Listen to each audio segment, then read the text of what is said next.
Amigos, meu nome é Vinícius Talon e quando é realizado o exame criminológico? Aqui eu quero falar sobre aquele famoso exame que comprova o requisito subjetivo para a progressão de regime e também para o livramento condicional.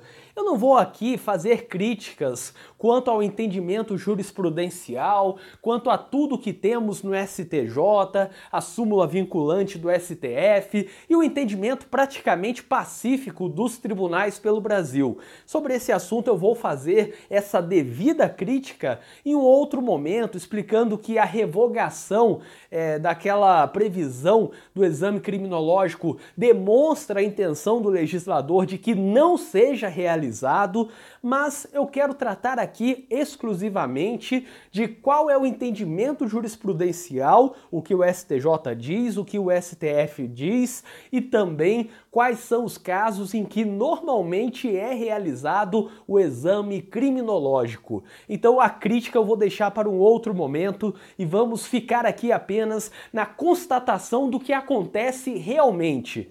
Pois bem, eu quero demonstrar para vocês uma decisão do Tribunal de Justiça do Espírito Santo. Essa decisão é extremamente recente, é uma decisão que tem poucos dias e como eu falei para vocês em outro vídeo, eu estou monitorando todas as decisões de execução penal no Brasil e então acabo encontrando algumas decisões interessantes que acabam retratando o que acontece na prática, o que acontece na realidade pelo Brasil. E essa decisão demonstra muito bem o que vem sendo aplicado pelos tribunais e pelos juízes da execução penal. Eu entendo particularmente que o exame criminológico, que é esse assunto que eu vou falar em outro momento, mas só para adiantar, o exame criminológico é, na verdade, algo que não pode ser exigido. Hoje a jurisprudência diz que não é obrigatório, é facultativo. E na minha opinião, nem facultativo é. Ele é proibido por falta de previsão legal. Mas, sabendo que a jurisprudência diz que não é obrigatório, mas é facultativo, temos que saber quais são os casos em que normalmente vai acontecer essa determinação de realização do exame criminológico, considerando que o juiz da execução penal pode, de ofício ou a pedido do Ministério Público, fazer esse exame criminológico, determinar que ele seja realizado. É óbvio que se você é advogado, você não vai requerer a realização do exame criminológico, porque aí você está pedindo a inclusão de um requisito para o deferimento de um direito, que não tem nenhuma lógica do ponto de vista defensivo. Se a lei não prevê a necessidade do exame criminológico, então você tem que se manifestar contra, dizendo basicamente que o requisito a ser cumprido é o requisito temporal e também o requisito subjetivo quanto ao comportamento carcerário, que é aprovado, que é demonstrado por mero atestado de conduta carcerária. Pois bem, essa decisão diz basicamente o seguinte, a decisão que está na tela para vocês e que ficará na descrição deste vídeo também, para quem quiser utilizar. Eu acredito que advogados não vão utilizar essa decisão porque ela é contra a defesa, contra a nossa lógica defensiva, mas você pode guardar para, em algum momento futuro, saber quais são os casos em que normalmente a jurisprudência aplica essa necessidade do exame criminológico. A decisão então diz: agravo à execução, tem gente que chama de agravo em execução, que na minha opinião parece ser a forma mais usual, mais utilizada pela jurisprudência. Progressão de regime. Então foi um pedido de progressão de regime. Exame criminológico, recurso a que se dá provimento. A súmula 439 do STJ preconiza que a realização do exame criminológico depende das peculiaridades do caso, devendo estar embasada em decisão fundamentada. Bom, vamos parar aqui rapidamente para ler essa súmula 439. Ela é bem pequena, ela diz apenas que admite-se o exame criminológico pelas peculiaridades do caso, desde que em decisão motivada. Então, a súmula 439 do STJ, que é uma súmula de 2010, não fala que é obrigatório, que tem que fazer o exame criminológico. Diz apenas que é admissível e quando houver a determinação do exame criminológico, tem que ter uma decisão motivada, uma decisão fundamentada. E continuando, temos outrossim a súmula vinculante número 26, que é uma súmula do STF, também afirma ser a realização do exame criminológico uma faculdade inerente a cada caso. Pois bem, a súmula vinculante número 26 diz basicamente o seguinte: para efeito de progressão de regime no cumprimento de pena por crime hediondo ou equiparado, o juízo da execução penal, no caso, observará a inconstitucionalidade do artigo 2º da Lei de Crimes Hediondos, a Lei 8.072, de 25 de julho de 1990, sem prejuízo de avaliar se o condenado preenche ou não os requisitos objetivos e subjetivos do benefício, podendo determinar para tal fim, de modo fundamentado, a realização do exame criminológico.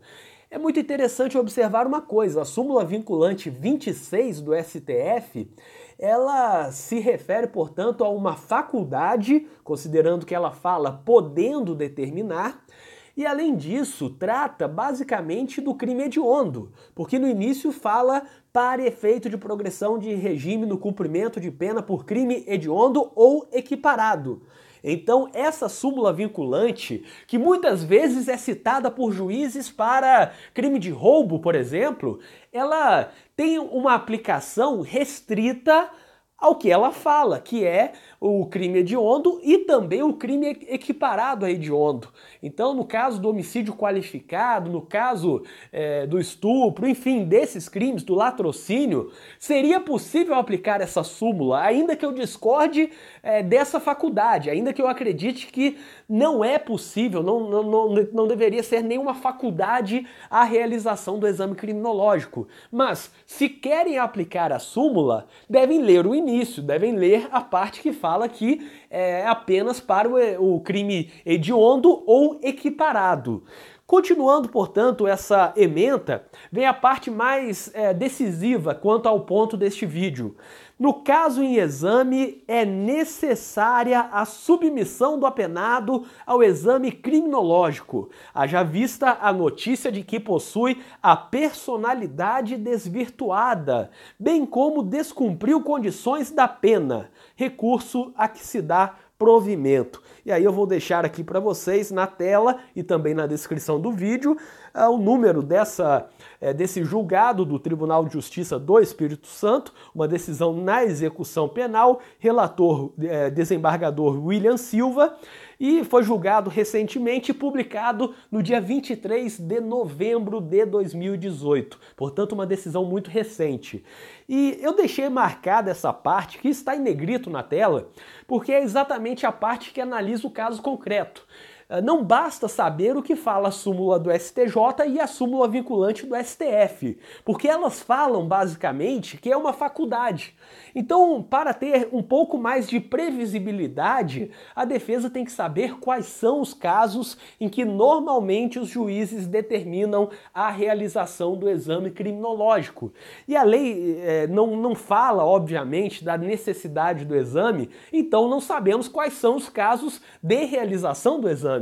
É a jurisprudência que vem construindo esses casos, que vem constatando e reiterando algumas situações. E aqui neste julgado, temos a previsão, portanto, a decisão de que seria necessário fazer o exame criminológico porque o apenado, segundo consta ali, porque há a notícia de que o apenado possui a personalidade desvirtuada e descumpriu condições da pena.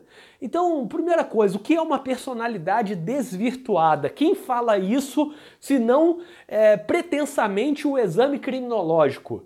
Então, quanto à personalidade desvirtuada, normalmente os juízes da execução penal tentam utilizar como base a mesma personalidade que eles atribuem no momento da dosimetria da pena, uma circunstância judicial. Eles falam, por exemplo, que a personalidade é voltada para o crime, considerando que aquele acusado, aquele réu, reiterou várias vezes na prática de determinado crime, ou que aquele acusado utiliza do crime como meio de vida, enfim. Então eles utilizam a personalidade voltada para o crime, entre aspas, como fundamento lá na dosimetria da pena, para aumentar a pena base e aqui na execução penal para determinar a realização do exame criminológico.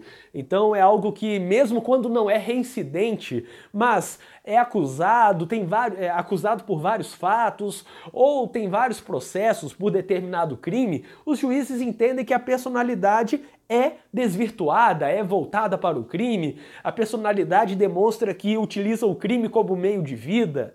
E em seguida temos a previsão de que o apenado descumpriu condições da pena. Bom, nesse ponto, quando o apenado tem falta grave, é óbvio que a falta grave pode atrapalhar consideravelmente para a progressão de regime. A falta grave vai regredir de regime, a falta grave vai alterar a data base para a progressão de regime, então terá que cumprir aquele prazo de 1/6, 2/5 ou 3/5 a partir da nova data base.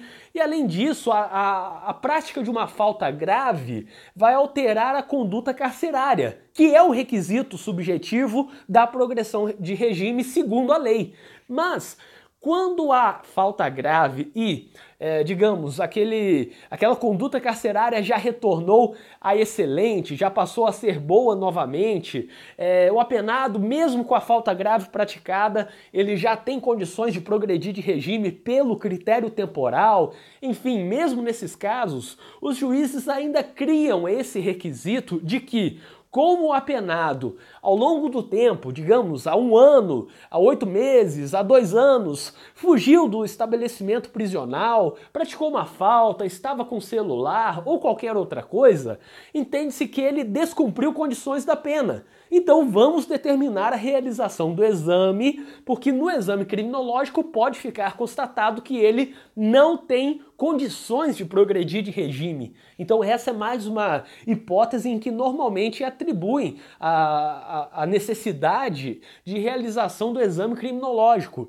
E por fim, uma outra situação, são várias situações na verdade, mas apenas para encerrar, para não ficar um vídeo tão longo, é uma outra situação muito corriqueira de determinação do exame criminológico, não é quando é crime hediondo, não é quando se trata de crime equiparado a hediondo, porque nesses casos é quase certo que será realizado o exame. Então, quando é crime hediondo ou equiparado, é quase certo que será realizado o exame. É difícil ver um juiz da execução penal que entende pela ausência de necessidade ou pela desnecessidade de realização do exame criminológico nessa situação, quando o acusado, o apenado, melhor dizendo, está cumprindo pena por crime hediondo ou equiparado. Mas eu vou além.